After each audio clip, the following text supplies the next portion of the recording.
امام حسن مجتبی علیہ السلام کے دور مقدس کے آنے کے بعد مولا کے ساتھ مسائل کیا ہیں؟ پہلا مسئلہ، آپ کی امامت کا پہلا روز مولا کائنات کی شہادت، وہ بھی کوفے کے اندر، یعنی آپ کے اپنے کیپٹل میں مولا کی شہادت اور اس حالت میں امام حسن کی بیعت کا آغاز۔ مولا کائنات جیسی عظیم شخصیت کے جانے کے بعد جو اب ان کے حوصلے بڑھے، اللہ اکبر، جو ڈرتے تھے ذوالفقار علی ابن ابی طالب سے، ان کے حوصلے بڑھ گئے۔ اس کے باوجود عجیب بات یہ ہے، آپ سوچئے کہ صلحوں کی پیشکش وہ کرتا ہے اس سے جنگ میں ہار جانے کا خوف ہو۔ میں انڈو پاک جنگ کے مسائل کو بیان یہاں کرنا نہیں چاہتا، لیکن ہم نے یہ دیکھا ابھی حالیہ دنوں میں کہ جب دشمن فریق مخالف کمزور پڑنے لگا تو جو اس کے حمایتی تھے ویسے تو خاموش تھے، جب وہ بول رہا تھا، جب جواب میں پاکستان نے بولنا شروع کیا تو اس کے حمایتی جنگ رکوانے کے لیے آ گئے۔ بہت غور کیجئے گا، کمزور ہمیشہ صلح کی بات کرتا ہے، اور جو طاقتور وہ صلح نہیں کرتا، وہ تو جنگ کرتا ہے۔ حاکم شام نے صلح کیوں کروائی ہے؟ اس کا فائدہ کیا تھا؟ اب آئیے غور کیجئے گا، بہت تفصیل میں جانے کا وقت آج ختم ہو چکا، اشارے مکمل کر رہا ہوں۔ پہلا فائدہ کہ حاکم شام نے صلح کیوں کروائی؟ وہ جانتا تھا کہ امام حسن اصلی وارث ہیں، ان کو قانے کیے بغیر مرکزی گورنمنٹ نہیں مل سکتی، اس لیے راستہ ہونا چاہیے۔ نمبر دو، اسے پتا تھا کہ اگر جنگ منعقد ہو گئی تو یہ حسن لخت جگر علی ابن ابی طالب ہیں، ہو سکتا ہے میں جنگ ہار جاؤں۔ اسی خوف کی بنیاد پر اس نے صلح کا ایک سلسلہ قائم کیا۔ تیسرا، وہ جانتا تھا کہ عوام میں امام حسن کا مقام کیا ہے، وہ سب کچھ کر کے بھی اپنے آپ کو امام حسن کے برابر نہیں لا سکتا تھا۔ اللہ اکبر۔ ارے جب پہنچا ہے مدینہ منورہ حاکم شام، تو سارے مدینے کے لوگ، مال تو بھئی مال ہے نا، جب مال بٹنے لگا لوگ لائن لگا کر، وہ جو اللہ کے رسول کے ہاتھ چومتے تھے لائن لگا کر مال لینے پہنچ گئے، وہ مال لیتے رہے۔ یہ صلح کے بعد کا واقعہ ہے، جب امام حسن کی ملاقات ہوئی، سب سے آخر میں امام سے ملاقات کی، تو کہتا ہے حسن اس لیے دیر سے آئے ہو کہ تمہیں دینے کے لیے میرے پاس کوئی مال نہ بچے؟ اپنے خزانچی سے کہا، جو ساتھ میں تھا وزیر خزانہ اس دور کا، کہ اب تک جتنا مال اہل مدینہ کو فردن فردن بانٹا ہے، اتنا برابر کا سارا مال لا کر حسن کے قدموں پر ڈھیر کر دو۔ اور اب یہ کہتا ہے امام حسن سے کہ میں ہندہ کا بیٹا ہوں، دیکھا آپ نے مجھے؟ اللہ اکبر۔ ابھی امام جب اٹھ کے جانے لگے اس ملاقات کے بعد، تو کہتے ہیں کہ اس کے ہی ایک ملازم نے حاکم شام کے امام کی نالین کو سیدھا کیا۔ امام نے وہ ساری پڑی ہوئی دولت اس کے سپرد کی، فرمایا میں فاطمہ کا بیٹا ہوں۔ اللہ اکبر۔ صلوات پڑھ لیجئے محمد و آل محمد۔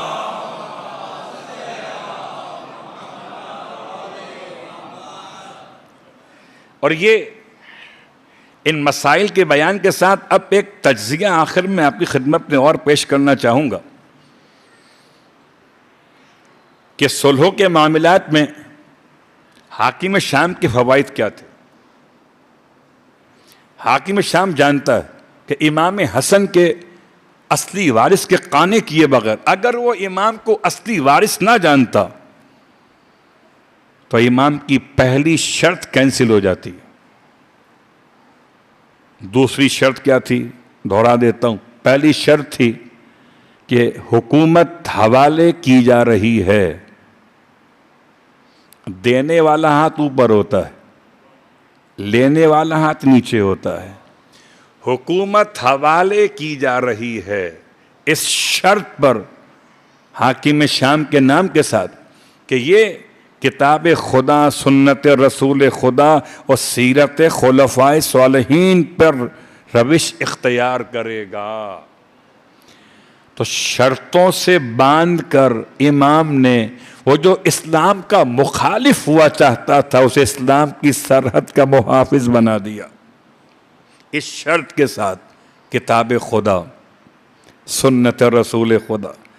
اگر یہ واقعاً ہوتا تو کہتا نا کہ حسن کیا کہتے ہو, میں تو کتاب خدا کے لحاظ سے اب تک حکومت کرتا رہا ہوں, یہ اضافہ کیوں کر رہے ہو؟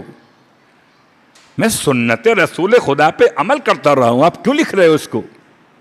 امام کا لکھنا, حاکم شام کا سر جھکانا, یہ بتا رہا ہے اب تک جو نظام تھا وہ اور تھا. حسن نے رسیوں سے جکڑ دیا. حکومت تو ملے گی مگر ان شرائط کے ساتھ. اب اگر شرط پورا نہ کرے تو زمانہ کس کو بے وفا اور بے عہد کہے گا, یہ فیصلہ تاریخ خود کرے گی. امام حسن مجتبیٰ علیہ السلام نے شرائط میں پھر لکھا. شرط نمبر 2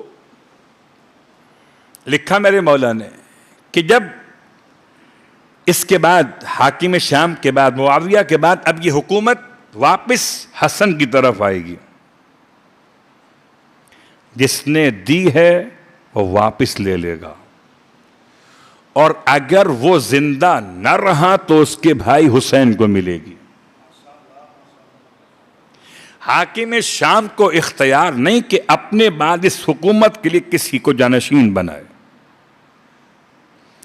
امام نے اپنی صلح کی سیکنڈ کنڈیشن میں یزید کی حکومت کو کینسل اسی وقت کر دیا تھا. صلوات پڑھیں محمد و آل محمد پر.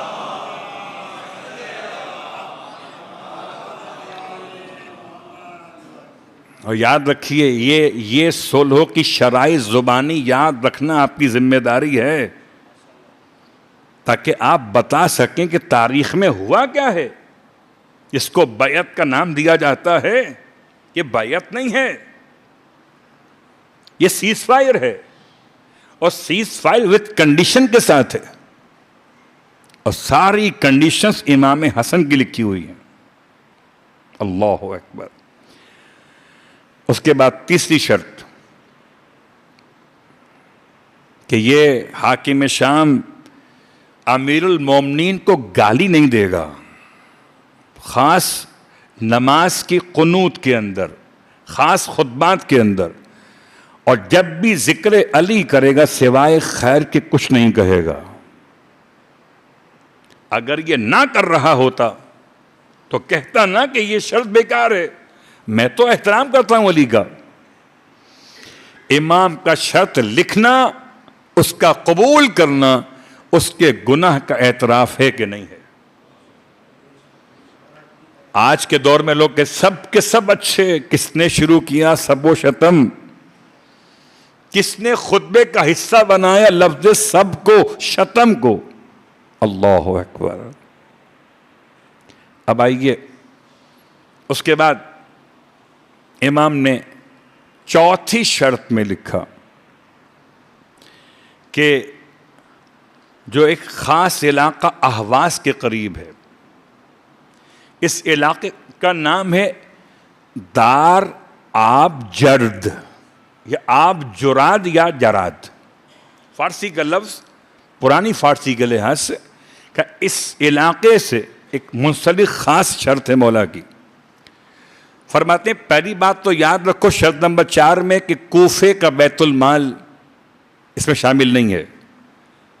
فیڈرل گورنمنٹ جو آپ کو دی جا رہی ہے اس میں کوفے کا بیت المال شامل نہیں ہے. مالک کی مرضی ہے نا کہ کون سا کمرہ کرائے پہ دے. صلوات پڑھے محمد و آل محمد پر. کوفہ شامل نہیں. کوفے کا بیت المال تمہیں نہیں ملے گا. پھر اسی شرط میں لکھا امام نے, اور ہر سال 50 لاکھ درہم, بعض کہتے ہیں 20 لاکھ درہم امام حسین کو ادا کرنے ہوں گے. 50 لاکھ درہم کوفے کے بیت المال ہے اور 20 لاکھ درہم امام حسین کے لیے ہر سال.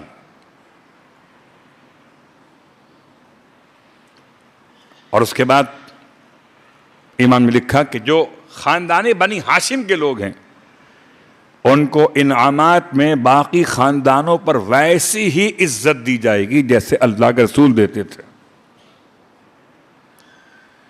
امام نے پھر لکھا شرط نمبر 4 میں کہ جو جنگ صفین کے شہداء کے ورثہ ہیں ان کو ہر سال 10 لاکھ درہم تقسیم کرنے ہوں گے. کمال حسن دیکھیے, آپ نے اسے بتایا سارے پیسے کہاں سے آئیں گے؟ یہ آئیں گے اہواز کے قریب دار آب جرد سے. اچھا, میں اس شہر کو جب سرچ کرنے لگا کہ امام نے اس شہر کا نام کیوں لیا, صلوات پڑھیں محمد و آل محمد,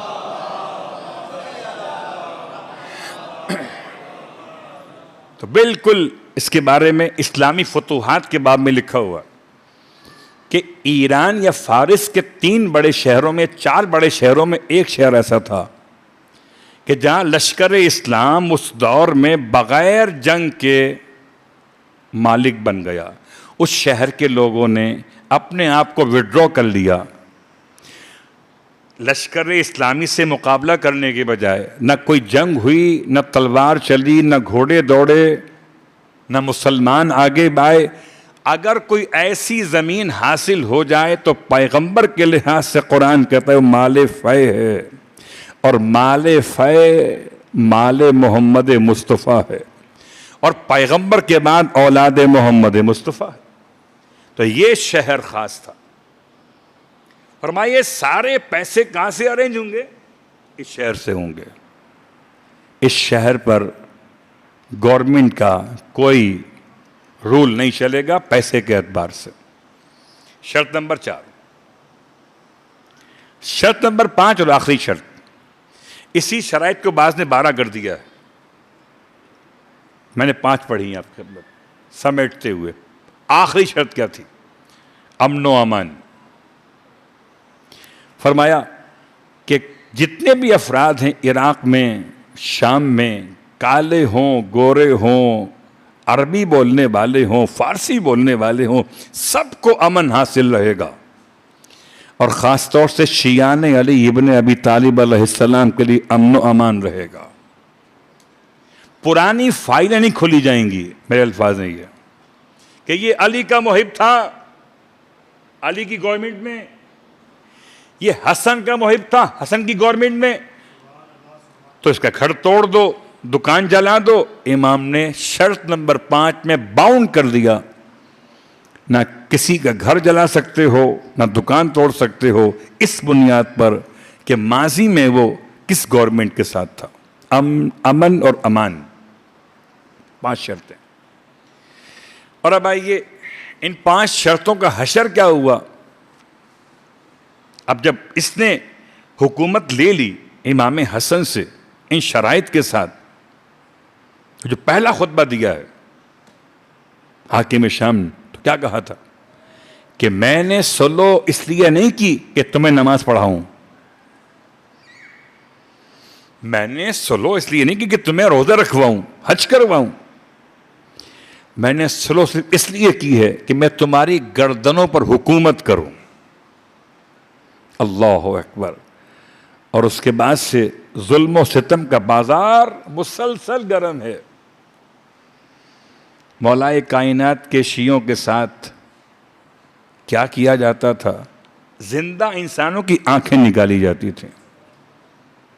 کیا کیا جاتا تھا؟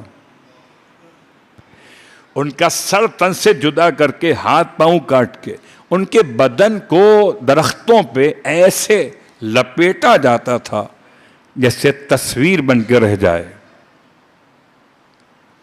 تو یہ تمام کے تمام واقعات پیش آئے امام حسن کے اس صلحوں کے بعد حاکم شام کے جرائم کے طور پر، آج نہیں تو کل، کل نہیں تو پرسوں، کبھی تو وقت آئے گا جب امام وقت آئے گا.